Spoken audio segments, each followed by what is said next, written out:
الحمد لله رب العالمين والصلاة والسلام على أشرف الأنبياء وسيد المرسلين نبينا محمد وعلى آله وصحبه أجمعين، أما بعد، فسبحانك اللهم لا علم لنا إلا ما علمتنا إنك أنت العليم الحكيم. اللهم علمنا ما ينفعنا وانفعنا بما علمتنا وزدنا علما نافعا وعملا صالحا يا رب العالمين. ساری تعریفیں اللہ رب العالمین کے لیے ہوں، مکمل ترین پورے طور پر درود و سلام اس ذات مقدسہ مبارکہ پر جن کو اللہ رب العزت نے اس دنیا میں رشد و ہدایت کے ساتھ رحمت للعالمین بنا کر بھیجا. واجب الاحترام بھائیوں، معزز ساتھیوں، عزیز بچوں، ہماری ماؤں اور بہنوں، باب ازالت النجاسہ و بیانہا یہ تیسرا باب ہے جو سابقہ درس میں ہم یہ باب میں داخل ہوئے اور ایسے ہی شروع کیے، اور سابقہ درس میں دو حدیثوں کا ذکر آیا. پہلی حدیث جو انس رضی اللہ عنہ کی ہے جس کا موضوع تھا شراب کے متعلق اور شراب کی نجاست کے متعلق. پھر دوسری حدیث جس کا موضوع کس کے بارے میں تھا؟ گھریلو یا پالتو گدھوں کے بارے میں، کہ وہ اس کا گوشت حرام ہے اور وہ نجس ہے. آج یہ تیسرا حدیث اس باب میں، باب ازالت النجاسہ و بیانہا، یعنی نجاست کا بیان اور اسے دور کرنے کے احکام و مسائل. اس باب کے تحت یہ تیسری حدیث ہے. باب دوبارہ ایک مرتبہ تاکہ ہم سمجھ سکیں کہ اس حدیث کا تعلق کس باب سے ہے، اصل موضوع اس کا کیا ہے، تاکہ سمجھنے میں آسانی ہو. نجاست کا بیان اور اسے دور کرنے کے احکام و مسائل. تیسری یہ حدیث ہے اس باب کا. سب سے پہلے حدیث عربی میں ایک مرتبہ یا دو مرتبہ سنتے ہیں، آپ بھی سنیں اور صحیح تلفظ کے ساتھ پڑھنے کی آپ بھی کوشش کریں.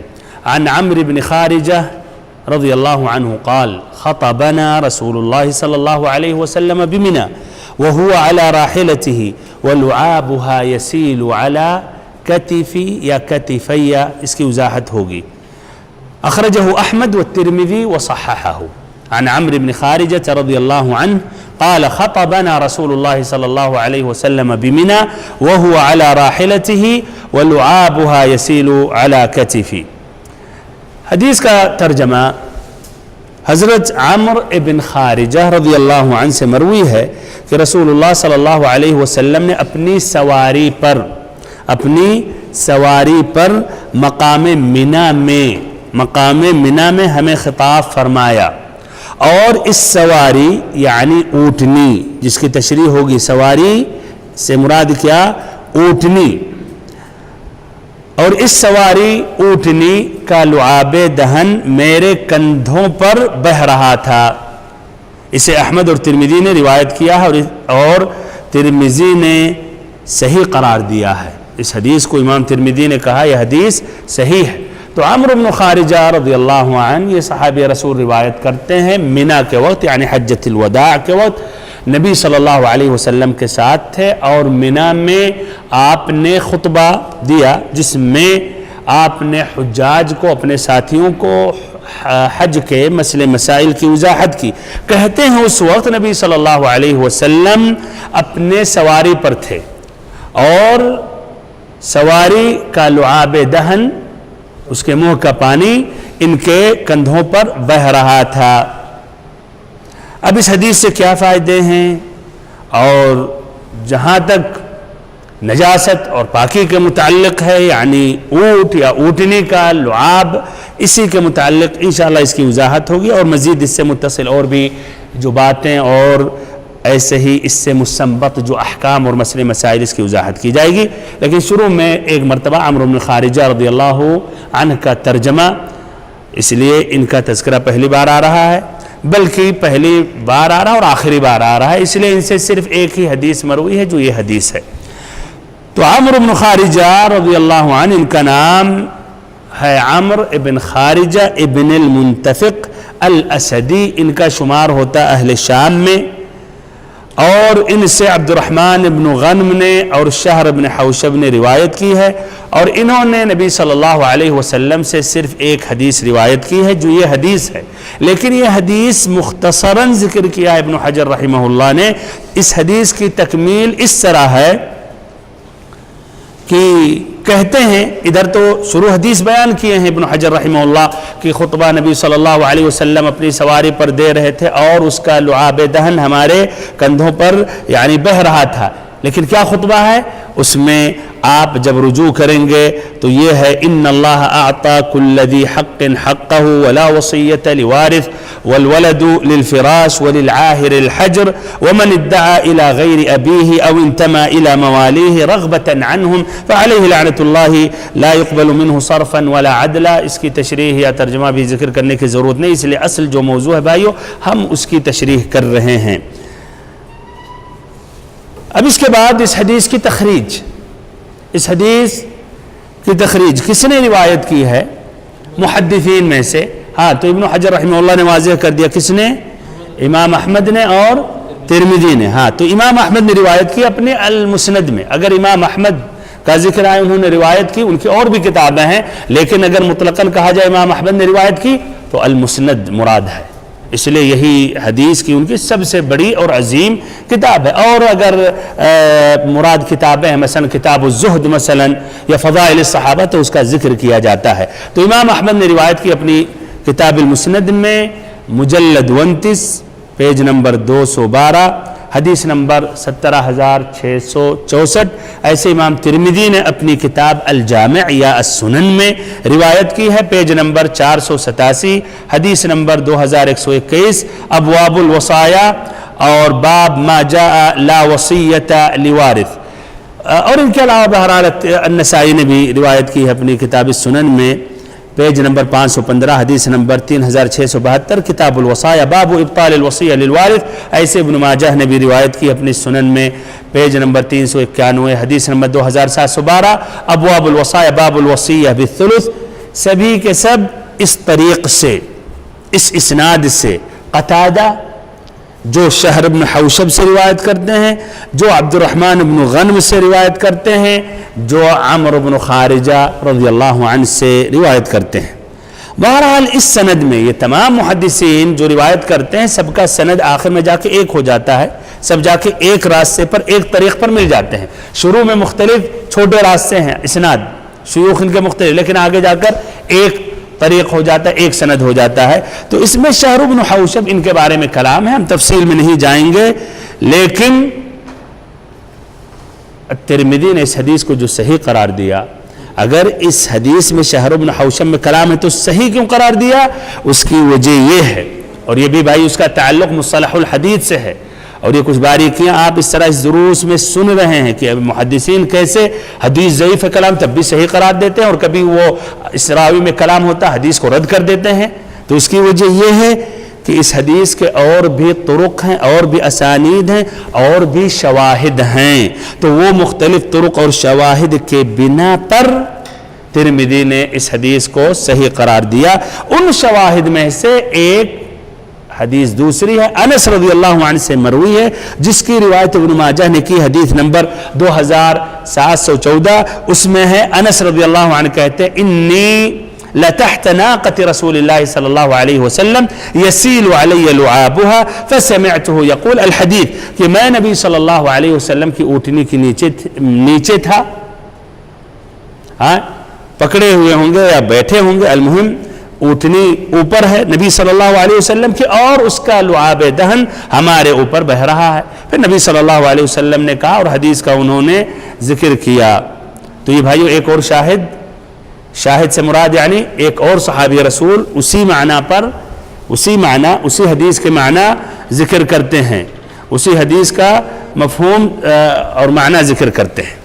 تو اس طرح المہم یہ حدیث تو خلاصہ کلام کیا ہوگا، یہ حدیث قابل قبول ہے، اعتماد ہے یا نہیں؟ ہاں مقبول ہے، اور وہ خلاصہ کلام وہ صحیح ہے شواہد اور طرق کے ساتھ۔ حدیث کے اندر جو کچھ الفاظ جس کی وضاحت کرنے کی ضرورت ہوگی وہ کروں گا۔ ایک مرتبہ اور ترجمہ شروع سے، خطبنا رسول اللہ صلی اللہ علیہ وسلم بنا، نبی صلی اللہ علیہ وسلم نے خطبہ سنایا۔ خطبہ دیا کہاں، کس جگہ؟ منی میں۔ یہ منی کیا ہے؟ منی یہ مشہور ہے، معروف ہے، حج کے مقامات میں سے ایک اہم مقام ہے۔ بلکہ حج کی ابتدا جو شروع ہوتی 8 ذی الحجہ سے منا ہی میں حجاج بیت اللہ الحرام جا کر ٹھہرتے ہیں، پھر ایسے ہی 11ویں رات اور 12ویں رات 13ویں رات منا ہی میں گزارتے ہیں، مشاعر الحج میں سے ہے۔ لیکن منا میم پہ کسرہ ہے اور آخری میں تنوین ہے، منن، یعنی اگر آگے ملا کر پڑھیں گے تو منا یہ کسر المیم ہے، آخری میں تنوین ہے۔ کیوں منا اس کا نام پڑا، اس جگہ کا نام کیوں منا پڑا؟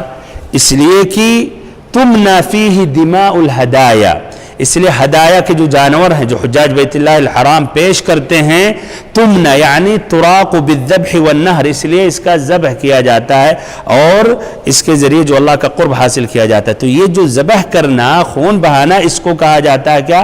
یہی تمنا فیہ دماء، یعنی اس میں ذبح کیا جاتا ہے اور خون جو بہتا ہے، تو اسی لفظ سے لیا گیا ہے۔ تمنا فیہ ای تراق فیہ الہدایا وتذبح۔ یہ کس دن نبی صلی اللہ علیہ وسلم نے خطبہ دیا تھا؟ کیا رہا ہے بھائیو؟ پہلی بات واضح ہے کہ آپ صلی اللہ علیہ وسلم نے کتنی مرتبہ حج کی اپنی زندگی میں؟ 1 مرتبہ۔ اچھا، 1 مرتبہ آپ نے حج کیا، منا میں کتنی بار ٹھہرے رہے؟ ایک پہلی بار 8، پھر اس کے بعد 11 12 13 ہو سکتا ہے۔ تو یہ اس طرح واضح کہ انہی دنوں میں ہوگا۔ تو یہ اور ایسے ہی ہاں بقرہ عید کے دن 10 کو بھی مزدلفہ چھوڑ کر آتے ہیں حجاج بیت اللہ الحرام سورج نکلنے کے بعد، تو یہ 10 11 12 13 کہہ سکتے ہیں۔ تو یہ کون سا دن تھا؟ تو یہ جو اہل علم ذکر کرتے ہیں کہ یہ بقرہ عید کا دن یوم النحر تھا، 10 ذی الحجہ تھا۔ اس دن نبی صلی اللہ علیہ وسلم نے یہ خطبہ پیش کیا، اور ایسے آتا ہے 12 ذی الحجہ کو بھی آپ صلی اللہ علیہ وسلم نے منا میں ایک خطبہ دیا، جس میں آپ نے یعنی آج کے دن 10 ذی الحجہ کے دن آج کے اعمال کی آپ نے وضاحت کی، جس میں اور صحابہ کرام آنے لگے، کسی نے کہا میں نے پہلے جانور ذبح کر دیا، کسی نے کہا پہلے بال منڈوا دیا، تو آپ نے کہا افعل ولا حرج۔ اور ایسے ہی 12 ذی الحجہ کو جو آپ نے خطبہ دیا منا میں، اس میں آپ نے کچھ احکام بیان کیا، خصوصاً جو جلدی یعنی 12 کے بعد اپنا حج مکمل کرنا چاہتے ہیں، جو تعجل کرنا چاہتے ہیں۔ اچھا، تو یہ منا یہ لفظ ہے، اس کی وضاحت کی گئی۔ وَهُوَ عَلَى رَاحِلَتِهِ، یہ جملہ حالیہ ہے کہ نبی صلی اللہ علیہ وسلم کیا اپنی سواری پر تھے۔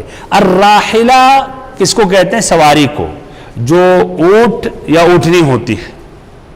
الراحلہ سے مراد کیا؟ سواری، اور یہ سواری جو اونٹ ہو یا اونٹنی ہو، اس کا جمع رواحل ہے۔ بہرحال مزید استطراد ہے، لیکن یہ ذکر کر رہا ہوں نبی صلی اللہ علیہ وسلم نے جب حج کیا تو آپ کی اونٹنی، آپ اپنی اونٹنی پہ سوار رہے کئی مقامات پر، منا پر، ایسے عرفہ کے دن۔ اس اونٹنی کا کیا نام تھا؟ القصوہ، جس طرح کی حدیث جابر میں ہے، اور امام مسلم نے حدیث جابر جس میں تفصیل سے نبی صلی اللہ علیہ وسلم کا حج بیان کیا ہے، امام مسلم نے بیان کیا، تو اس میں آتا ہے کہ القصوہ یہ ذکر آیا۔ اور ایسے صلح حدیبیہ کے وقت جو آپ صلی اللہ علیہ وسلم کی سواری تھی، اس کا کیا نام تھا؟ العضبہ۔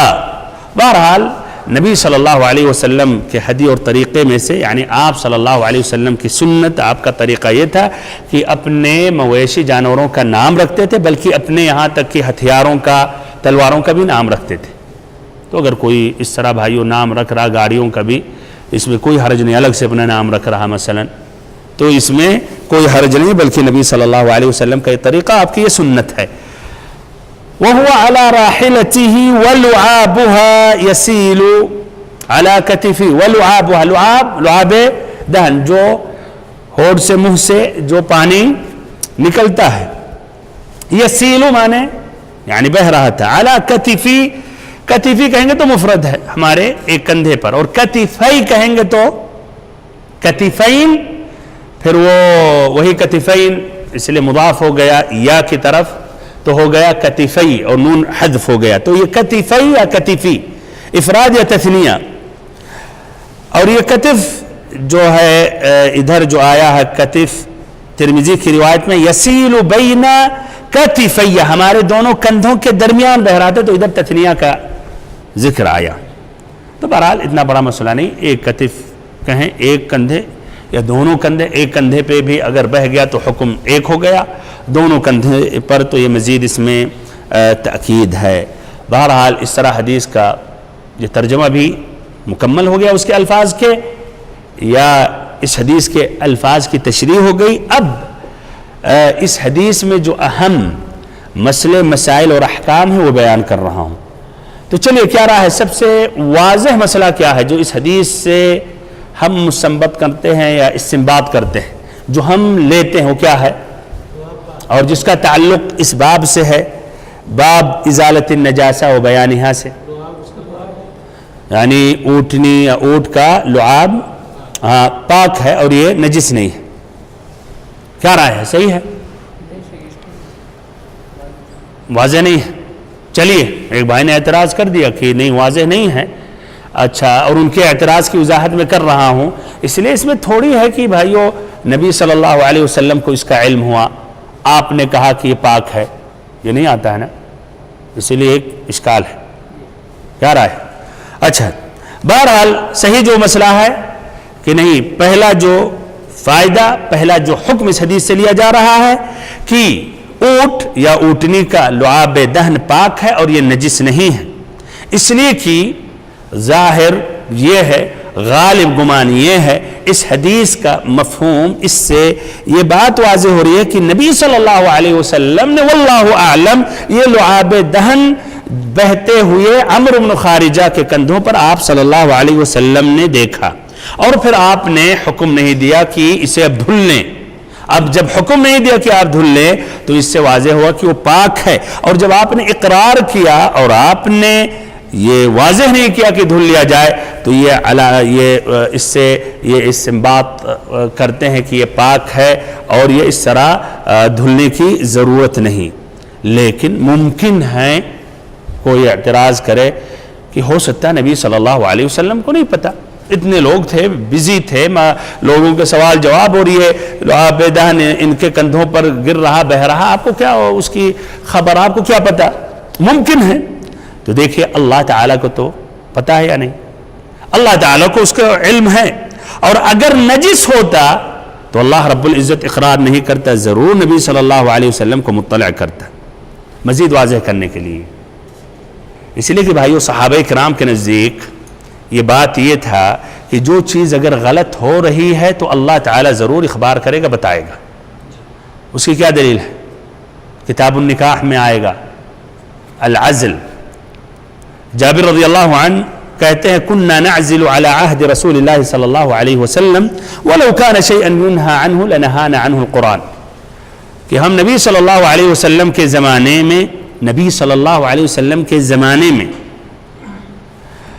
ہم عزل کرتے تھے۔ عزل کیا ہے بھائیو؟ جو بیوی سے جو مباشرت کرے اور پھر جب پانی منی خارج ہونے والا ہو تو آدمی اپنا شرمگاہ کو باہر نکال کے باہر قذف کر دے، باہر نکالے تاکہ بچے نہ ہوں، اور اس کا الگ وجوہات اسباب جو ہیں، کچھ اسباب جائز ہیں کچھ اسباب نہیں جائز ہیں، الگ یہ موضوع، ہمارا یہ موضوع نہیں ہے۔ بہرحال کہتے ہیں وَلَوْ كَانَ شَيْئًا يُنْهَى عَنْهُ لَنَهَانَا عَنْهُ الْقُرْآنِ، اور اگر کسی چیز سے منع کیا جاتا اور وہ چیز حرام ہوتی تو اللہ تعالیٰ یا قرآن میں منع کیا جاتا ہے۔ تو سبحان اللہ، اس کے معنی جابر رضی اللہ عنہ کے نزدیک یہ بات یہ ہے کہ ہم صحابہ کرام کے نزدیک اگر ہم کوئی غلط چیز کر رہے ہیں نبی صلی اللہ علیہ وسلم کے زمانے میں تو اللہ رب العزت ضرور مطلع کرتا، اب اللہ نے جب نہیں منع کیا تو اس کے معنی وہ جائز ہے۔ اور بہرحال اس طرح دیکھیں منافقین کے جو بہت سے اعمال جو نبی صلی اللہ علیہ وسلم کو نہیں پتا ہوتا تھا، اللہ تعالیٰ اطلاع دیتا تھا، مطلع کرتا تھا اور انکار کرتا تھا ان کے اعمال کو، ہے کہ نہیں؟ تو اس طرح یہ اگرچہ یہ اعتراض اس پہ ہے کہ نبی صلی اللہ علیہ وسلم کو تو نہیں پتا تھا کہ یہ لعاب دہن کندھوں پر گر رہا ہے، تو اللہ تعالیٰ کو پتا تھا، اللہ تعالیٰ ضرور مطلع کرتا اور نبی صلی اللہ علیہ وسلم کو بتاتا اگر یہ نجس ہوتا، تاکہ حکم دیں کہ عمرو بن خارجہ اپنے کندھوں کو دھل لیں، اس لیے اگر یہ نجس ہے تو اب یہ نماز پڑھنا جائز اور درست نہیں ہے۔ تو یہ پہلا فائدہ، پہلا حکم کلیئر ہے۔ اچھا، دوسرا حکم، دوسرا مسئلہ یہ ہے کہ اونٹ اور اونٹنی پر ہر وہ جانور کو قیاس کیا گیا جس کا گوشت کھانا حلال ہے.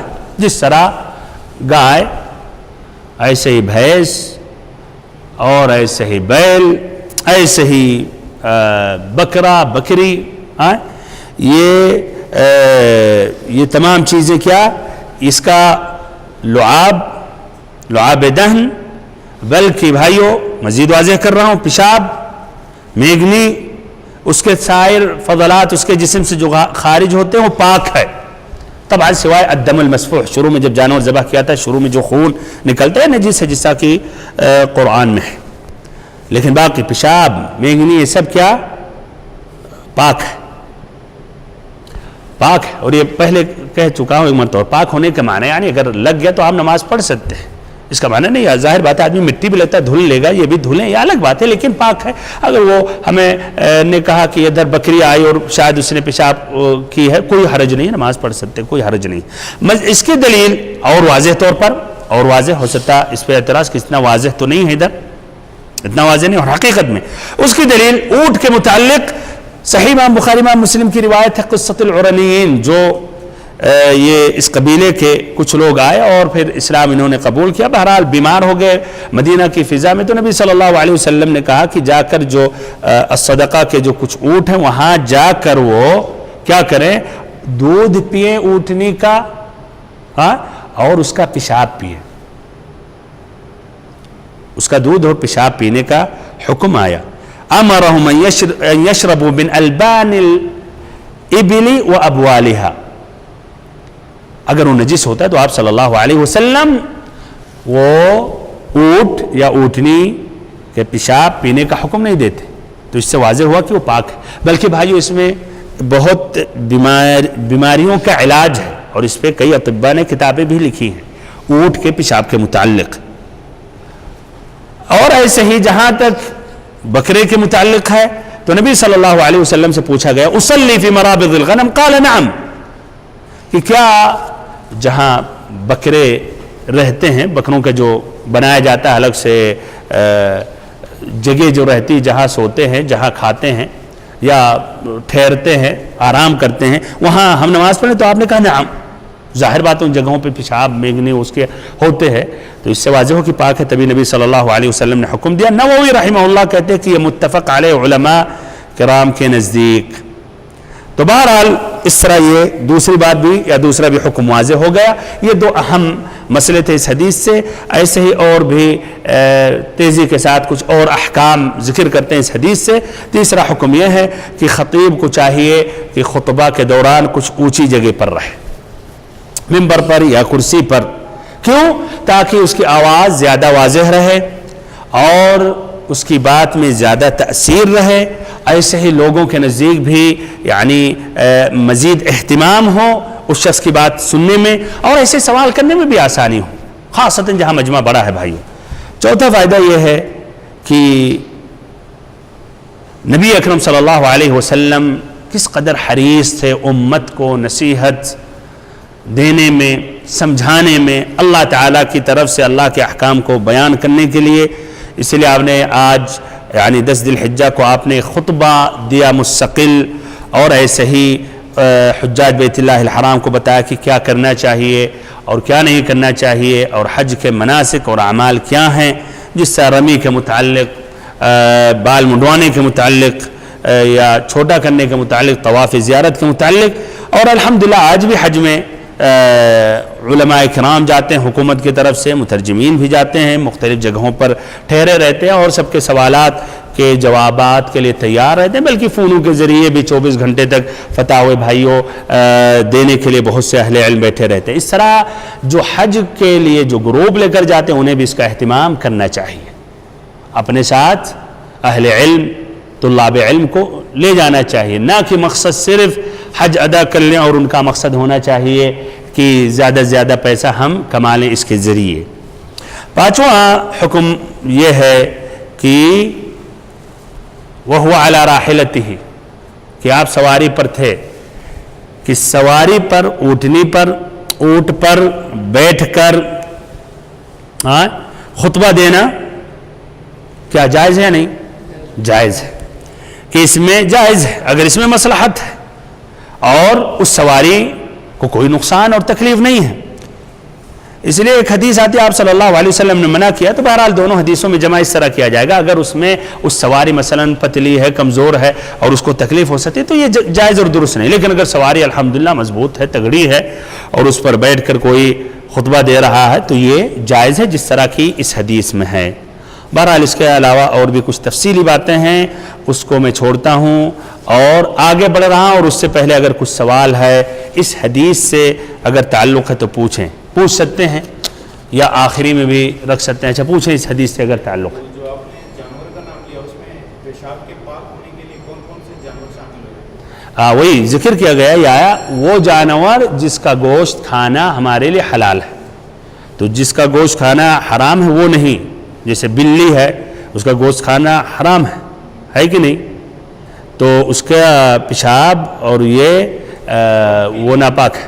لیکن اگر پی لیا جھوٹا, یہ استثنائی طور پر شریعت نے اس کو چھوڑ دیا ہے, اس لیے کہ گریز کرنا ناممکن ہے. اور یہ حدیث آ گئی تفصیل سے, اس کی طرف آپ رجوع کر سکتے ہیں. ایسے ہی ہر وہ جانور جس کا گوشت کھانا حلال نہیں ہے, جیسے اس سے پہلے بھی آیا, ہاں وہ پالتو یا گھریلو جانور, گھریلو گدھا, اس کا گوشت کھانا حرام ہے. تو اس طرح ایسے اس کا پیشاب اور اس کا میگنی یہ بھی کیا ناپاک ہے اور نجس ہے. کیا اسی حدیث سے دلیل کر کے یہ کہہ سکتے ہیں کہ حج اور عمرے کے دوران جو سواری کا انتخاب کرتے ہیں جائز ہے؟ ہاں, اگر اس سے بالکل یہ بھی کہہ سکتے ہیں کہ اگر حج میں کوئی اپنی سواری پر سوار ہو کر حج کر رہا ہے اور منی عرفات جا رہا, پھر اس پر قیاس کر سکتے آج گاڑی سے, اور یہ جائز ہے, بالکل اس سے لے سکتے. اور نبی صلی اللہ علیہ وسلم کے بارے میں آیا القصوہ پر آپ سوار رہے, کئی مقامات پر آتا ہے کہ آپ نے اس پر حج کے ایام میں اس پر سوار رہے. ہاں, تو یہ بالکل یہ بھی کر سکتے ہیں. ہم اس حدیث کی پوری تفصیلی فوائد نہیں ذکر کر رہے ہیں, ورنہ اور بھی بہت سے فائدے ہیں. یعنی اس حدیث کا جس باب سے تعلق ہے قدر مستطاع, اور کچھ اہم جو باتیں ہیں علی السریع ذکر کر کے آگے بڑھتے ہیں. ورنہ ایک ایک حدیث میں اگر ہم اس کی تشریح کریں تو بھائیو کافی ٹائم لگ جائے صرف ایک ایک ہی حدیث میں. اچھا, بالکل اس پہ قیاس کر سکتے ہیں. اگر مان لیں اگر وہ اس میں نقصان نہیں ہے, بیل سنجیدہ ہے, اس پر اگر آپ ضرورت پڑی اور اس پر بیٹھ کے آپ دے رہے ہیں, اور یہ غالباً ہوتا ہے ضرورت پہ بھائی, وہ نہ کوئی یہ تھوڑی کہ بیل لا کر پھر اس پر خطبہ دے گا, ہے کہ نہیں. عام حالات میں, سفر کی حالت میں تھی, اس طرح ممبر تیار کرنا نہیں, لیکن عام حالات میں نبی صلی اللہ علیہ وسلم ممبر آپ نے شروع میں آتا ہے, آپ کیا ایک پیڑ کا جو تنا یا ٹکڑا تھا اس پر دیتے تھے, پھر بعد میں آپ کے لیے ممبر بنائی گئی تو آپ ممبر پر چڑھ گئے, تو مدینہ میں ممبر پر, لیکن یہ سفر کی بات ہے. تو اس طرح اگر ضرورت ہے کہیں آدمی سفر میں, کافی لوگ گھیر لیے, ایک عالم دین ہے ادھر, مان لیں بقرعید کے دن تھا اور ایک بیل تھا اس پر بیٹھ گئے, کوئی اور جگہ نہیں تھی, خطبہ دیے, تو کوئی اعتراض نہیں کر سکتا کہ ارے حضرت تو بیل پر بیٹھ کے تقریر کر رہے ہیں. نہیں, کوئی مشکل نہیں, جائز ہے. نہیں, پینے کی الگ بات ہے بھائیو, یہ بات صحیح ہے کہ اور حلال جانور, مثلا بکری کا جانور, بکری کا کیا آپ پیشاب پی سکتے ہیں, یہ پاک کا حکم. اب یعنی پینے نہ پینے کا اب یہ دوسرے اعتبار سے دیکھا جائے گا, صحت اور نقصان کے اعتبار سے. تو مان لیتے ہیں اگر ڈاکٹروں نے کہا کہ اس میں علاج ہے کچھ بیماریوں کا, تو یہ پینا جائز ہے یا نہیں؟ جائز ہے, اور نقصان اگر نہیں ہے ڈاکٹر, اس لیے کہ شریعت نے اس کو پاک کہا ہے, اور ایسی کوئی دلیل نہیں کہ اس کا پینا حرام ہے.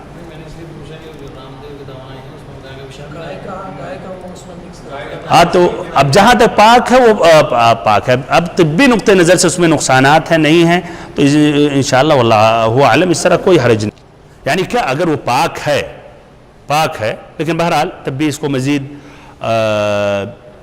تحقیق کی ضرورت ہے. لیکن یہ اگر نقصان نہیں ہے اس میں, تو شریعت نے اس کو تو نجس تو نہیں دیا ہے قرار, تو اب نقصان نہیں ہے. تب اللہ عالم. اور بھی اطباء کیا کہتے ہیں, اور اطباء کیا کہتے ہیں؟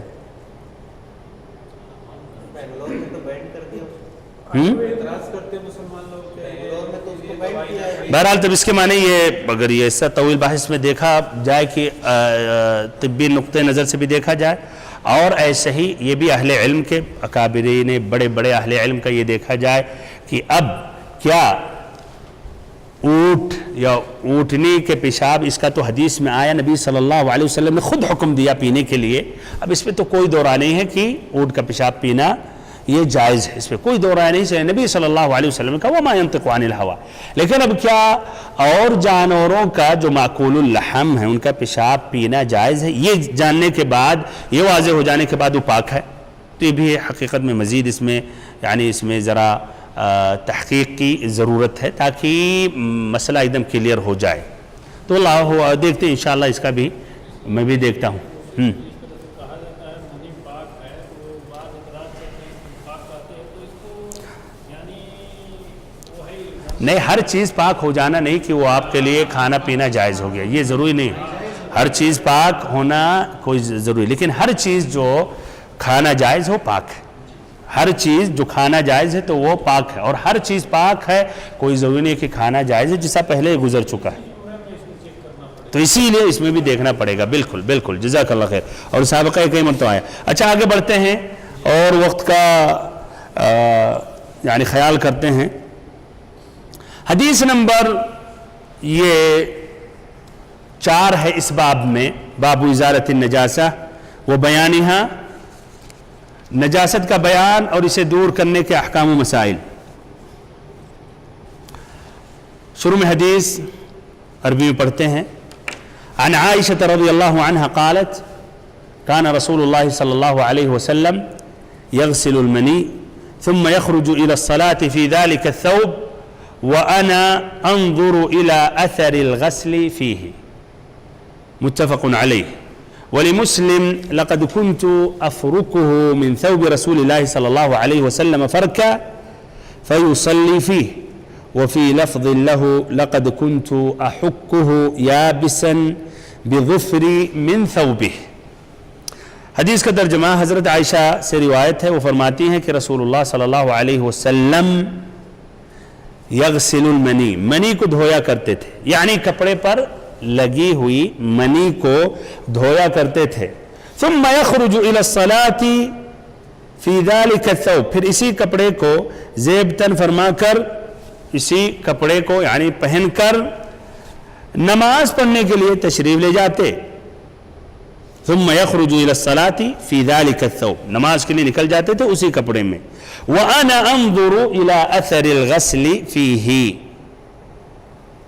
اور میں دھونے کے نشان کو، اور میں دھونے کے نشان کو صاف طور پر دیکھ رہی ہوتی تھی۔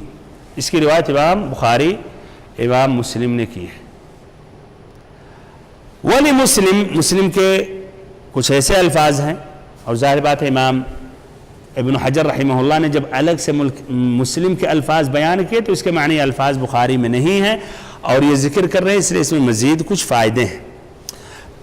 اور مسلم کی روایت میں ہے کہ میں رسول اللہ صلی اللہ علیہ وسلم کے کپڑے سے منی کو خروج دیا کرتی تھی،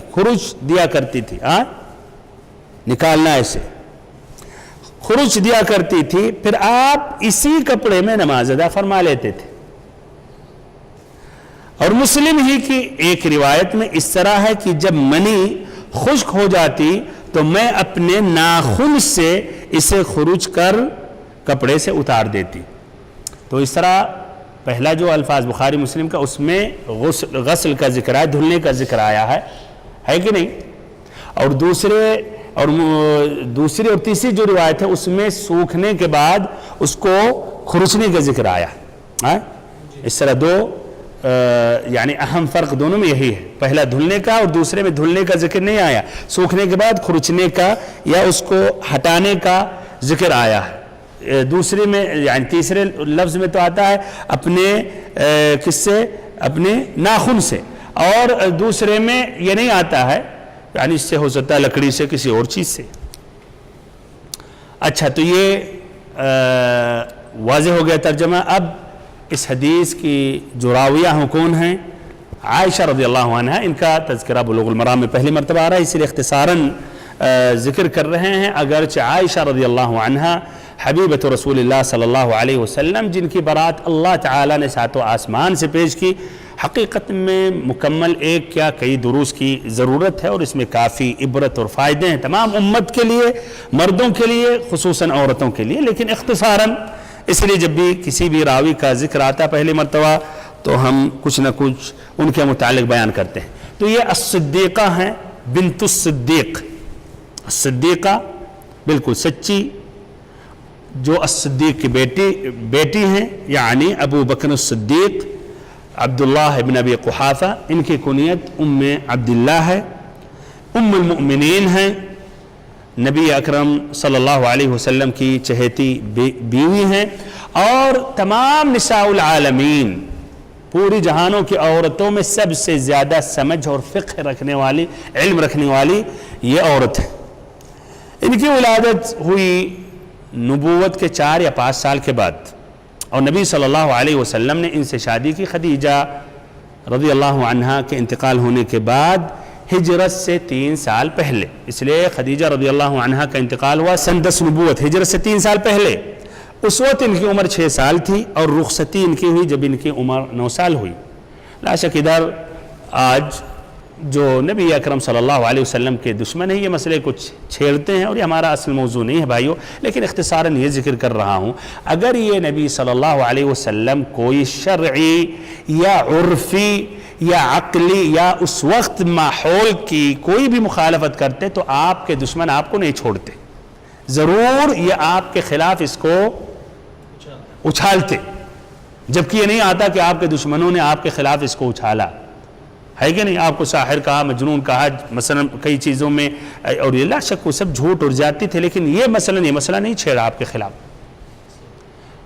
تو اگر ان کے نزدیک یہ چیز معیوب ہوتا ہے، برا ہوتا تو ضرور اس کو لیتے آپ کے خلاف، اور آپ کے خلاف جو دوسروں کو ڈراتے تھے، روکتے تھے، وہ ایسے کہتے ارے یہ ایسے نبی کی بات آپ کر رہے ہیں، اس نبی کے دین میں داخل ہو جو 6 سال 9 سال کی بچی سے شادی کیے ہیں، ضرور مثلا ایسے غلط فہمیاں ڈالتے، لیکن ایسا نہیں ہوا۔ اس سے واضح ہوا کہ بھائیو اس پر اعتراض ہم نہیں کر سکتے، ماحول، زمانہ، جگہ کے اعتبار سے اولاً یعنی انسان کی، آدمی یا بچے یا بچی کی خود یعنی جو ہے نشہ نما میں بھی فرق ہوتا ہے۔ 9 سال عربوں کے نزدیک عورت ہو جاتی ہے، 9 سال عورت مانتے ہیں، اور یہاں ہم لوگ جس ماحول سے 18 سال کو بچی مانتے ہیں، تو آپ کیا کریں گے؟ بہت سے مجتمعات میں 20-25 سال سے پہلے شادی نہیں ہوتی، 17-16 سال پر بھی اعتراض کرتے ہیں، جبکہ عقلی، شرعی، ہر دین کے مذہب کے کسی میں بھی مخالفت نہیں۔ تو بہرحال کہنے کے مسئلے دشمنوں کو بہانے چاہیے نبی صلی اللہ علیہ وسلم پر تہمت باندھنے کے لیے، اور اس کی بھی وضاحت بھائیوں ہوئی ہے سیرت النبی صلی اللہ علیہ وسلم کے دروس میں، کہ جو نبی صلی اللہ علیہ وسلم پر اعتراض کرتے کہ آپ نے اتنی شادیاں کی اور آپ اس طرح یعنی شہوت والے، شہوت پسند کرتے تھے، جبکہ آپ کو اللہ نے اجازت دی تھی جتنی بھی شادیاں کریں، اور آپ نے صرف 9 یا 11 یا 12 کی، سب کے سب بھائیوں کو سب کی سب کیا تھی؟ بیوہ تھی، سوائے عائشہ رضی اللہ عنہا کو آ رہی تھی بس۔ اور آج جو تہمت باندھتے ہیں سب سے بڑے یہی عیاش قسم کے ہوتے ہیں، کئی ان کے غلط تجارب ہوتے ہیں اور رنگ رلیاں مناتے ہیں، پھر نبی اکرم، نبی اطہر صلی اللہ علیہ وسلم پر کس طرح جرأت کرتے ہیں، اپنی انگلی اٹھاتے ہیں۔ بہرحال یہ بدماش قسم کے لوگ ہیں۔ تو یہ اختصاراً بھائیوں اس پہ حقیقت میں شرعی اور ایسے ہی جو عرفی اعتبار سے کہ وہاں کا جو ماحول تھا اس میں کوئی یعنی مخالفت نہیں ہے، ورنہ دشمنان اسلام نبی صلی اللہ علیہ وسلم کے خلاف ضرور اس بات کو اٹھاتے اور ایسے ہی شور مچاتے۔ بہرحال عائشہ رضی اللہ عنہا کے فضائل بہت زیادہ ہیں بھائیوں، بہت زیادہ ہیں۔ آپ تصور یہ کریں کہ نبی صلی اللہ علیہ وسلم کا انتقال آپ ہی کے گود میں ہوا، اور آپ ہی کے دن اور آپ ہی کے حجرہ میں نبی صلی اللہ علیہ وسلم مدفون ہوئے، اور ایک قول ہے کہ آپ کے ازواج مطہرہ میں سب سے چہیتی زوجہ عائشہ تھی، اور ایک دوسرا قول ہے کہ خدیجہ رضی اللہ عنہا۔ بہرحال شروع اسلام میں خدیجہ رضی اللہ عنہا کا حقیقت میں بہت زیادہ یعنی ایک نبی صلی اللہ علیہ وسلم کے ساتھ اچھا موقف رہا جس سے اسلام کو قوت پہنچی، اور ایسے ہی بعد میں کہیے عہد مدنی میں عائشہ رضی اللہ عنہ کا بھی بہت بڑا سمجھیے کارنامے تھے جس سے انہوں نے وہ تعلیم امت کو پہنچایا جو حقیقت میں اوروں نے یا عورتیں خصوصاً نہیں نقل کر سکتی، نہ صحابہ کرام اس پر یعنی مطلع ہوتے تھے۔ ان کا انتقال سن 57 یا 58 ہجری میں رمضان المبارک کے مہینے میں ہوا مدینہ المنورہ میں، اور ابو ہریرہ رضی اللہ عنہ نے ان کی جنازہ یا ان کا جنازہ کا نماز انہوں نے پڑھائی اور بقیع میں مدفون ہوئی۔ کہاں؟ البقیع میں۔ حدیث کے متعلق جو چند الفاظ یا اس سے پہلے حدیث کی تخریج، تو پہلے جو الفاظ ہے کس نے روایت کی ہے؟ امام بخاری اور امام مسلم نے۔ امام بخاری نے اپنی کتاب الصحیح میں کتاب الوضوء باب غسل المنی وفرکہ وغسل ما یصیب من المرأة پیج نمبر 42 حدیث نمبر 229 اور ایسے 230 بلکہ 31 32 یعنی ایک حدیث کو کئی مرتبہ انہوں نے مکرر کیا، اور مسلم نے بھی اپنی کتاب الصحیح میں کتاب الطہارہ باب حکم المنی پیج نمبر 135 حدیث نمبر 279، دونوں امام بخاری امام مسلم عمرو بن میمون الجزری سے روایت کرتے ہیں، یعنی آگے جا کے اس طریق اس اسناد میں ملتے ہیں۔ عمرو بن میمون الجزری کہتے ہیں سألت سلیمان ابن یسار، میں نے سلیمان ابن یسار سے پوچھا عن المنی یصیب ثوب الرجل، کہ وہ منی جو آدمی کے کپڑے میں لگ جاتا ہے یا گر جاتا ہے، ایغسلہ ام یغسل الثوب، کیا دھلے اس منی کو یا پورے کپڑے کو دھلے؟ تو اس پر سلیمان ابن یسار جو راوی ہیں عائشہ رضی اللہ عنہا سے کہتے ہیں اخبرتنی عائشہ، ہمیں عائشہ رضی اللہ عنہا نے بتایا کان رسول اللہ صلی اللہ علیہ وسلم یغسل المنی ثم يخرج الى الصلاة في ذلك الثوب وانا انظر الى اثر الغسل فيه۔ یہ الفاظ جو ہیں بھائیوں کس نے روایت کی ہے؟ امام بخاری امام مسلم نے، لیکن بالضبط کس نے روایت کی ہے؟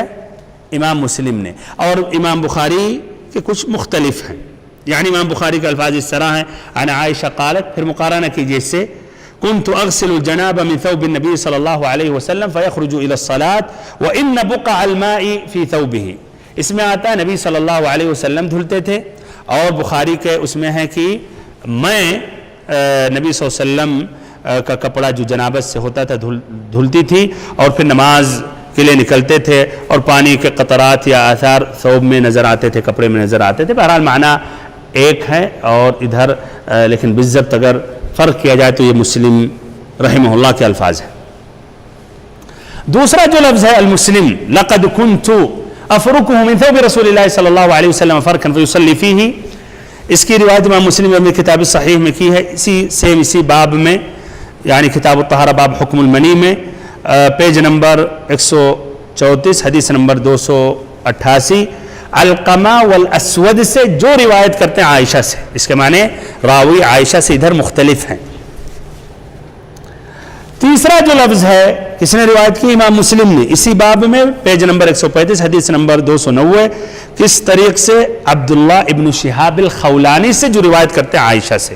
اس طرح دیکھیے عائشہ رضی اللہ عنہا سے 4 لوگ روایت کرتے ہیں، پہلا سلیمان ابن یسار، دوسرا علقمہ والاسود، اور تیسرا عبداللہ ابن شہاب الخولانی۔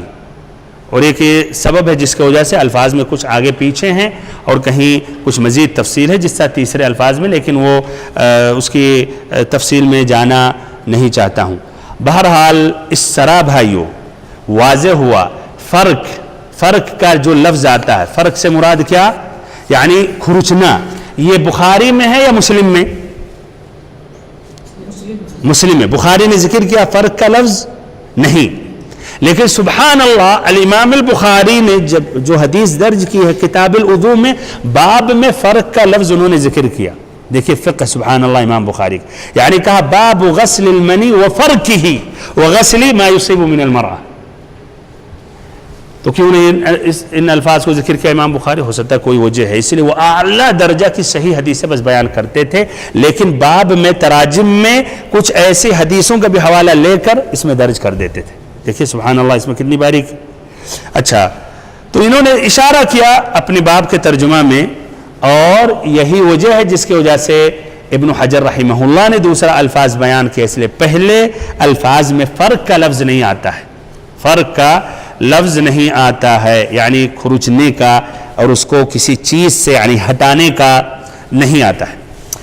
حدیث سے جو الفاظ ہیں اس کی وضاحت، کان رسول اللہ صلی اللہ علیہ وسلم یغسل المنی، کہ نبی صلی اللہ علیہ وسلم کیا منی کو دھلتے تھے، یعنی کپڑے، جس کپڑے پر منی لگ جاتا تھا اس کپڑے کو کیا آپ دھلتے تھے۔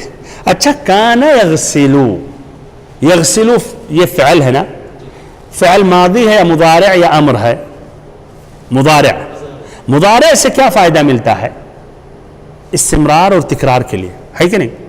کان یغسلو، یعنی اس میں دیکھیے اس طرح کس طرح علماء استنباط کرتے ہیں کہ یہاں جب کہہ رہے ہیں کہ جب فعل مضارع پہ کانا داخل ہو گیا تو اس میں استمرار کا معنی ملتا ہے اور تکرار کی کئی مرتبہ، اور یہ ضروری ہے، کیوں میں کہہ رہا ہوں، اس لیے آگے اس کا تعلق ہے وہ شرعی مسئلہ واضح کرنے میں۔ کچھ لوگوں نے اس پوائنٹ سے کچھ اور مسئلہ لیا، کچھ لوگوں نے دوسرے اعتبار سے کچھ اور دوسرا، اس کے اپوزٹ میں دوسرا انہوں نے حکم بیان کیا ہے۔ تو بہرحال ادھر یہ جاننا ضروری ہے کہ جب کانا ادھر فعل مضارع پہ داخل ہوا تو اس میں تکرار اور مداومت کا معنی مل رہا ہے۔ کانا یغسل المنی، المنی کیا ہے یہ تو واضح ہے بھائیو، لیکن تب بھی واضح کرنے میں خاصہ پہلے مرتبہ کوئی حرج نہیں۔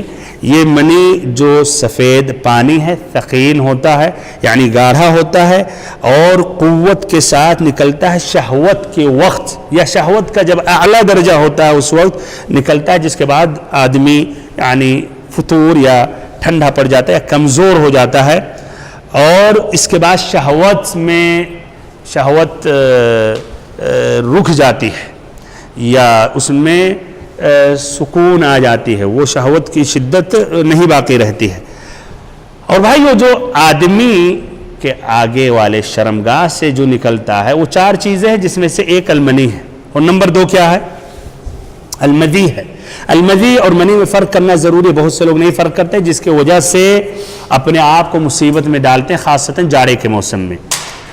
منی شہوت کے ساتھ نکل رہا ہے تو غسل واجب ہوتا ہے، اور مذی جو ہے غسل واجب نہیں ہوتا لیکن وہ نجس ہے، اس کا دھلنا ضروری ہے۔ مذی کیا؟ شہوت کے وقت آدمی جب سوچتا ہے یا اس طرح غلط خیالات آتے ہیں، یا بیوی سے مثلاً کھیلتا ہے، یا اس طرح کی اور وجوہات جس میں خواہش اس کی بڑھتی ہے، یہ جنسی خواہش، تو کیا ہوتا ہے کہ یہ مذی نکل جاتا ہے، پتہ بھی نہیں چلتا ہے، ہلکا ہوتا ہے، باریک ہوتا ہے، اس میں لزوجت ہوتی ہے، اور یہ اس سے وضو ٹوٹ جاتا ہے، اور یہ آئے گا بھائیو اگلے ابواب میں آئے گا۔ اور ایک تیسرا کیا ہے؟ الودی ہے، جو پیشاب کے آخری میں نکلتا ہے، یہ بھی گاڑھا ہوتا ہے لیکن اس کا رائحہ نہیں ہوتا ہے، یہ بھی ثقیل ہوتا ہے اور اس کا رائحہ نہیں ہوتا ہے، یہ پیشاب کے بعد نکلتا ہے، پیشاب کے آخری میں نکلتا ہے۔ کچھ لوگوں نے، کچھ اہل علم کہتے ہیں یہ اصل میں پیشاب کے تابع ہے، لیکن اکثر اہل علم اس کو الگ بیان کرتے ہیں۔ اور نمبر 4 کیا نکلتا ہے عادتاً آدمی سے؟ پیشاب۔ اچھا، پیشاب یہ تو واضح ہے، جو یہ پانی ہے جو حقیقت دونوں گردوں کی وجہ سے یہ نکلتا ہے یا پھینکتا ہے وہ، اور یہ بھائیو یہ تو نجس ہے۔ بہرحال یہ 4 چیزیں ہیں۔ آج یہ جو المنی ہے اس کا حکم آئے گا، لیکن اس سے پہلے پورے الفاظ کی وضاحت کر رہا ہوں۔ ثم يخرج الى الصلاة في ذلك الثوب، پھر نبی صلی اللہ علیہ وسلم نماز کے لیے نکل جاتے تھے اسی کپڑے میں۔ وَأَنَا أَنظُرُ إِلَىٰ أَثَرِ الْغَسْلِ فِيهِ، اور میں دیکھ رہی تھی جو جگہ ہے دھلنے کی، وہ دیکھ رہی ہوں، میں نظر آ رہا ہے۔ بلکہ اور الفاظ میں آیا ہے کیا کہ قطرات الماء، ماء کے قطرات اس میں یعنی نظر آ رہے ہیں۔ اچھا، تو فَيُصَلِّي فِيهِ،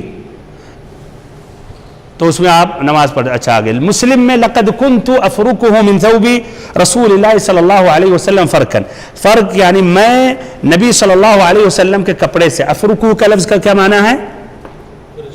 کھرچنا، مل کر صاف کرنا، یہاں تک کہ نشان و دھبہ زائل ہو جائے۔ اچھا، لقد كنت افركه من ثوب رسول اللہ صلی اللہ علیہ فرکن. یہ فرکن جو ہے بھائیو یہ تاکید ہے. تاکید ہے کس بات کی؟ کہ اس میں مجاز کی کوئی گنجائش نہیں ہے. یعنی بغیر پانی کے، یہ نہیں کہ یہ کھروچنا پانی کے ساتھ، نہیں، بغیر پانی. لقد كنت افركه من ثوب رسول اللہ صلی اللہ علیہ وسلم فرکن. یہ ضروری ہے معنی، اس لیے کچھ لوگوں نے اس کی تعویل کی ہے کہ پانی کے ساتھ، اور اگر پانی کرے تو الگ پھر ایک حکم مستنبط ہو جاتا ہے. تو دیکھیے اس سے بہت ضروری ہے فائدہ. فرکن یہ تاکید ہے کھروچنے کا، کہ ادھر مجاز کی گنجائش نہیں. یہ نہیں کہ کھروچنا اور پانی بھی استعمال کیا گیا، نہیں، یہ ڈائریکٹ کھروچنا بغیر پانی استعمال کیے ہوئے. فرکن فیصلی فی، پھر آپ نماز پڑھتے تھے. وفی لفظ لقد كنت احکہ، یہ بھی دیکھیں ابن حجر رحمہ اللہ ذکر کر رہے ہیں. مزید دوسرا لفظ ہے جس کا معنی وہی افرکہ کا معنی کھرچنا، اس کا بھی معنی آتا ہے یا بسن بظفری، اس وقت یعنی خشک ہو جاتا تھا اپنے ناخن سے. تو ادھر بھائیو یعنی یہ احتمال نہیں کہ پانی استعمال کیا گیا، اور یہ ضروری ہے یہ، اس لیے اس کے بنا پر پھر احکام میں اختلاف پیدا ہوتے ہیں. تو یہ سمجھنا ضروری ہے تاکہ جو صحیح مسئلہ ہے اس کو ہم سمجھ سکیں. بہرحال اب اس کے بعد اس حدیث سے جو مستنبط احکام ہیں وہ بیان کر رہا ہوں. تو کیا رائے ہے؟ پہلا حکم اور جو واضح ہے، جو اس حدیث سے ظاہر ہے، اور اس کا تعلق اس باب سے ازالۃ النجاسہ، نجاست کے بیان اور ایسے ہی اس کے زائل کرنے کے لیے جو مختلف اس کے طریقے ہیں. تو ہاں کیا فائدہ بھائی ظاہر ہو رہا ہے، کیا حکم، کیا مسئلہ ہمیں حاصل ہو رہا ہے؟ منی اچھا دیکھیے، ایک ہی حدیث سے دو بھائی کہہ رہے ہیں. ایک کہہ رہے ہیں کہ اس حدیث سے یہ فائدہ ظاہر ہو رہا کہ منی ناپاک ہے، اور ایک بھائی کہہ رہے ہیں کہ منی پاک ہے. حدیث ایک ہے، سمجھ مختلف ہے. اور یہ دونوں بھائیوں کی سمجھ جو ہے حقیقت میں اہل علم نے، بڑے بڑے بھی اہل علم نے بھی ایسے سمجھا. کسی نے کہا اسی حدیث سے پاک ہے، کسی نے کہا ناپاک ہے. اچھا جو کہہ رہے ہیں آپ نے جو سمجھا کہ پاک ہے، تو آپ کس طرح آپ یہ سمجھیں کہ منی پاک ہے؟ ناخن سے کھرچا ہے اس کو، سوکھنے کے بعد میں کھرچا ہے، تو کھرچنے کے بعد میں بھی اس پہ کپڑے سے لگا تو رہ جاتا ہے. اللہ اکبر، صحیح. بھائی کہہ رہے ہیں کہ اس لیے سوکھنے کے بعد جو الفاظ ہیں مسلم کے، کہ سوکھنے کے بعد کھرچتی تھی اور ادھر دوسرے میں اپنے ناخن سے کھرچتی تھی، کھرچنے کے بعد اثر کچھ نہ کچھ باقی رہے گا، ہے کہ نہیں؟ اور اگر وہ نجس ہوتا تو اس کو مکمل زائل کرنا چاہیے. اچھا آپ کہہ رہے ہیں پاک ہے، آپ کی کیا دلیل؟ بہت صحیح، ماشاء اللہ ماشاء اللہ.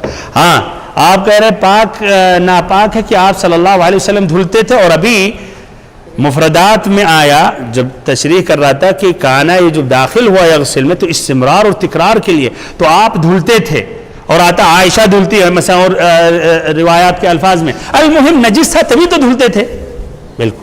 یا بھائی اب اس طرح آپ سمجھ گئے، لیکن راجح اور صحیح کیا ہے؟ تو چلیے ایک مرتبہ پھر سے دہرا رہا ہوں. اب اس حدیث سے ایک اہم جو مسئلہ، اہم ایک جو حکم مستنبط ہے وہ یہ ہے کہ حدیث سے یہ واضح ہو رہا ہے کہ منی، آدمی کا منی پاک ہے. اور نبی صلی اللہ علیہ وسلم کا جو طریقہ رہا وہ یہ رہا کہ جب وہ سائل رہتا تھا، یعنی جب گیلا رہتا تھا، سوکھتا نہیں تھا، تو آپ اس کو دھل دیتے تھے. اور اگر وہ سوکھ جاتا تو آپ صلی اللہ علیہ وسلم یا عائشہ رضی اللہ عنہ کیا اس کو کھرچ دیتی تھی، ہٹا دیتی تھی، اور اسی پر اکتفا کرتے تھے. تو یہ حدیث سے یہ ہے ظاہر ہو رہا کہ یہ پاک ہے. اور یہ پہلا قول ہے، یہ حنابلہ اور شافعیہ کا ہے. امام احمد اور شافعی یہ ان دونوں اصحاب کے مذاہب میں ہے، انہوں نے اس طرح اس حدیث سے لیا. اور ان کی دلیل اس حدیث سے کیا ہے جو ابھی ذکر کیا گیا کہ کھرچنے سے مکمل نہیں زائل ہوتا، اس کے نشان باقی ہوتے. تو اگر وہ نجس ہوتا تو دھلنا ضروری ہوتا. صرف کھرچنا انگلی سے یا کسی اور چیز سے یا لکڑی سے نہیں کافی ہوتا. جبکہ آتا ہے فیصلی فی، اور اسی میں نبی صلی اللہ علیہ وسلم نماز پڑھتے تھے، اسی میں نماز پڑھتے تھے، تاکید ہے. اور نماز کے لیے بھائیو ایک اہم شرط ہے، پاکی ہونی چاہیے، طہارت ہونی چاہیے، پاک ہونا چاہیے بدن، کپڑا اور وہ جگہ جہاں آپ نماز پڑھ رہے ہیں۔ ایسے ہی یہ بھی دلیل پکڑتے ہیں کہ نبی صلی اللہ علیہ وسلم چھوڑ دیتے تھے یہاں تک کہ سوکھ جاتا تھا، اگر نجس ہوتا تو آپ نہیں چھوڑتے، اس لیے آپ صلی اللہ علیہ وسلم سے یہ بات واضح ہے کہ جو چیز نجس ہوتی جلدی زائل کرتے تھے، جیسے کیا گزر چکا، ہاں وہ شخص جو آ کر جس نے مسجد میں پیشاب کیا، آپ نے فوراً حکم دیا اور اس جگہ پانی لایا گیا اور پھینکا گیا۔ تو بہرحال تو یہ ان کی دلیل ہے بھائیو، یہ پہلا قول ہے۔ دوسرا قول جو احناف اور مالکیہ کی ہے، اور شیخ صفی الرحمن بارک پوری نے بھی شرح میں اسی کو انہوں نے ترجیح دی ہے کہ آدمی انسان کا منی کیا ہے؟ نجس ہے، ناپاک ہے۔ دلیل کیا ہے؟ اسی حدیث، یہی حدیث ان کے لیے بھی دلیل ہے۔ کہتے ہیں کان رسول اللہ صلی اللہ علیہ وسلم یغسل المنی، کہ نبی صلی اللہ علیہ وسلم منی کو دھلتے تھے، اور جب یہ مضارع کا لفظ ہے جس میں کانا داخل ہے، اس سے مراد ہے استمرار اور تکرار، تو کہتے ہیں نجس ہے تبھی تو دھلتے تھے۔ یہ پہلی دلیل۔ دوسری دلیل ان کی عقلی ہے کہ ہر وہ چیز جو شرمگاہ سے نکلتا ہے وہ نجس ہوتا ہے، ہر وہ چیز جو شرمگاہ سے نکلتا ہے یا دونوں شرمگاہوں میں سے ایک شرمگاہ سے آگے یا پیچھے سے نکلتا ہے وہ نجس ہوتا ہے، تو اس طرح منی کو بھی نجس ہونا چاہیے۔ اب کون سا قول زیادہ صحیح ہے، پہلا یا دوسرا؟ چلیے جو آپ کہہ رہے تھے کہ ناپاک ہے، تو آپ کی کیا رائے ہے؟ یہ دونوں سننے کے بعد کیا زیادہ قوی دکھ رہی ہے آپ کو؟ ہاں چلیے آپ کچھ تو ایک آگے بڑھ گئے درجہ کہ آپ یہ کہنے لگے کہ ہمیں واضح نہیں ہو رہا۔ چلیے بہرحال یہ دوسرے قول والوں نے جنہوں نے کہا کہ منی نجس ہے، انہوں نے یہ حدیث مسلم کے جو الفاظ اس کے سامنے حقیقت میں یہ صحیح جواب نہیں دے سکے، ان کو اس کے سامنے ایک طرح عاجز ہونا پڑا۔ سمجھ رہے ہیں جو الفاظ ہیں کہ ہم اس کو کھرچتے تھے، اس لیے وہ نشان تو باقی ہے، اس کا کچھ نہ کچھ حصہ اجزاء تو باقی ہے منی کا، تو اس لیے وہ حقیقت میں اس کا جواب دینے کی انہوں نے کوشش کی، لیکن اطمینان بخش جواب نہیں ہے ان کا۔ سمجھ رہے ہیں؟ مثلا ایک کہتے ہیں کہ جواب کہ اصل میں وہ ثوب النوم تھا جس میں آپ صلی اللہ علیہ وسلم سوتے تھے، وہ نماز والا ثوب نہیں تھا، لیکن اسی حدیث فیصلی فی، اسی میں نماز پڑھتے تھے۔ اچھا تو بہرحال ان کے جوابات میں تکلف ہے، حقیقت میں اطمینان بخش جواب نہیں ہے۔ صحیح جو مسئلہ ہے کہ منی، آدمی کا جو منی ہے وہ پاک ہے، اور دلیل بھائیو یہی ہے، یہ افرقہ و احقہ، اور یہ دلیل قوی ہے۔ اگر یہ نجس ہوتا تو یہ دھلنا ضروری ہوتا، اس لیے نجس چیز کو اگر کسی چیز میں کپڑے میں نجاست ہے تو بغیر دھلے ہوئے اس نجاست کو زائل نہیں کر سکتے۔ تو اگر وہ نجس یہ منی ہوتا، جیسے مثلا پیشاب، یا ایسے ہی خون، ایک قول ہے کہ خون نجس ہے، یا دم مسفوح لے لیں، تو بغیر دھلے کام نہیں چلتا، صرف وہ کھرچنے سے کام نہیں چلتا۔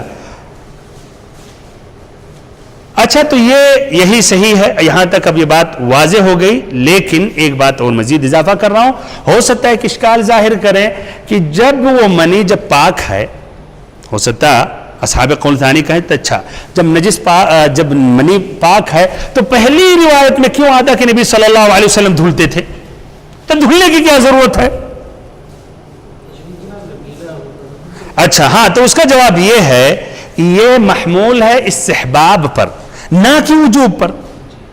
جیسے کہ بھائیو آدمی کے ناک سے جو نکلتا ہے پاک ہے نا پاک ہے؟ پاک ہے، لیکن کیا رہا ہے، کوئی اگر کپڑے میں لگ جائے اسے چھوڑ دے گا، یقیناً وہ پاک ہے، لیکن تب بھی صفائی، تو استحباب پر یہ محمول ہے کہ نہ کہ وجوب پر، نہ کہ اس سے استنباط کیا جائے کہ وہ ناپاک ہے اسی لیے نبی صلی اللہ علیہ وسلم دھلتے تھے، تو اس کو اس پر محمول کیا جائے گا استحباب کے لیے، نہ کہ وجوب کے لیے۔ اس طرح دونوں حدیثوں میں جمع ہو رہا، اور آپ کہیں گے نہیں نجس ہے اسی لیے دھلتے تھے، تو پھر دوسری حدیث کا کیا جواب ہے؟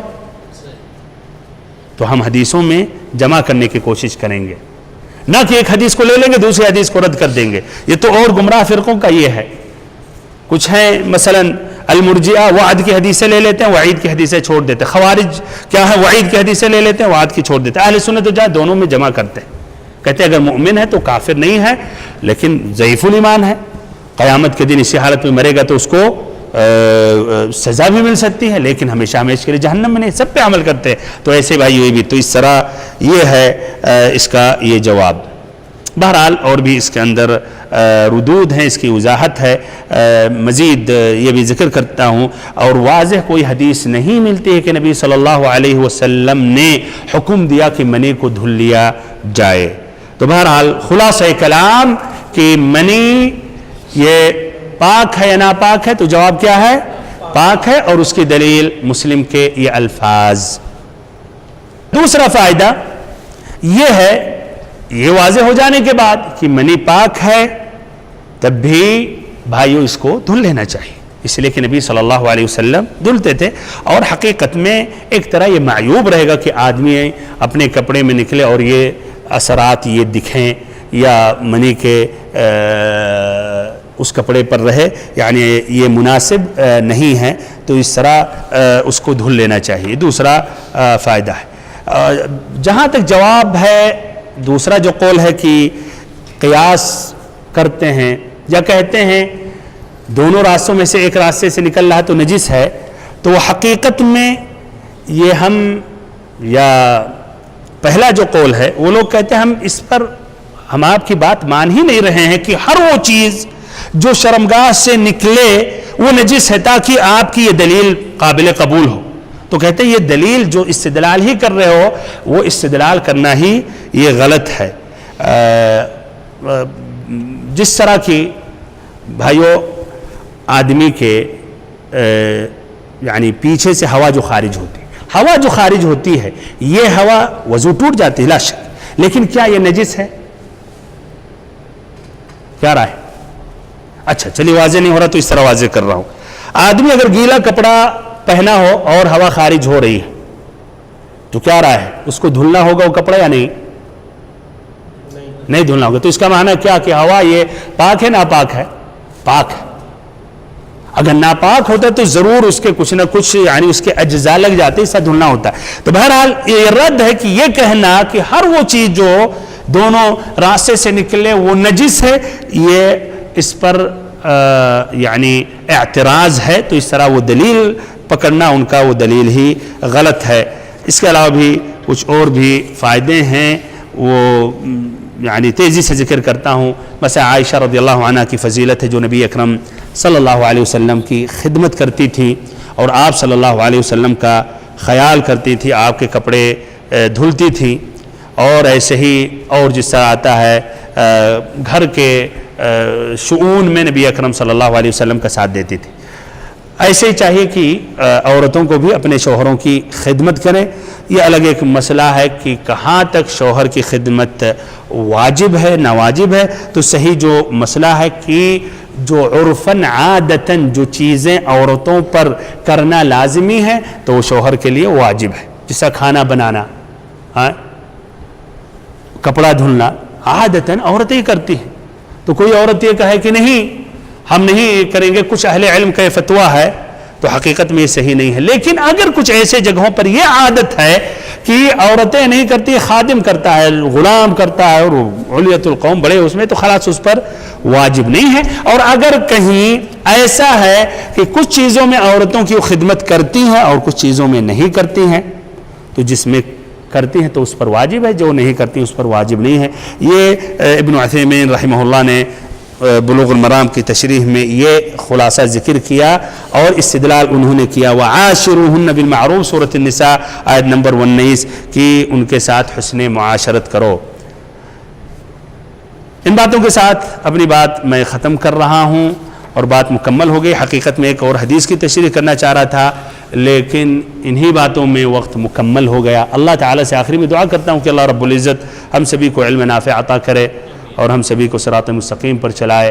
اللہم علمنا ما ينفعنا وانفعنا بما علمتنا وزدنا علما نافعا وعملا صالحا یا رب العالمین. وصلی اللہم وسلم وبارک ونعم علی عبدک ورسولک محمد.